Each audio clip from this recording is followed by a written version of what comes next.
இது சம்பந்தமா பேராசிரியர் யார் அந்த சிறைவாசிகள் சொல்கிறாங்க, இது சம்பந்தமாக பேராசிரியர் வந்து சட்டமன்றத்திலே பேசியிருக்காரு. நீங்களும் வந்து இது சம்பந்தமாக வந்து பேசுனீங்கன்னா எங்களுக்கு வந்து இந்த விடுதலை சுலபமாயிடும் அப்படின்னு சொல்கிறாரு. எந்த சட்டமன்றத்தில் பேராசிரியர் பேசினாருன்னு சொல்லி யார் கேட்டார்? வேல்முருகன் கேட்குறாரு. என்னை பார்த்து சிரிச்சுக்கிட்டே சொல்கிறார், தோழர் ஏதோ சட்டமன்றத்தில் பேசுனாங்க பேராசிரியர்ன்றாங்க, அதே சட்டம் கேளு, அதே சட்டமன்றத்தில் நானும் இருக்கேன் அப்படின்றார். அப்படின்னு தனியாக பேசிக்கிட்டார் அவர்.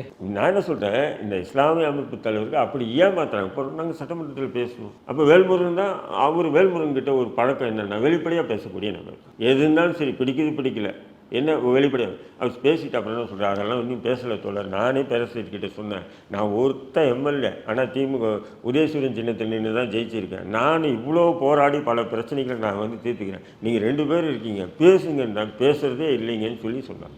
சொல்லிவிட்டு என்ன சொன்னார், சரி அதெல்லாம் விடுங்க தோழர், நீங்கள் வந்திருக்கீங்க, நான் ஏதாவது செய்யணும்னு சொல்லிட்டு உடனே எங்கள் முன்னாடியே டைப் பண்ணி லெட்டரை வந்து முதல்வருக்கு அனுப்புகிறார்.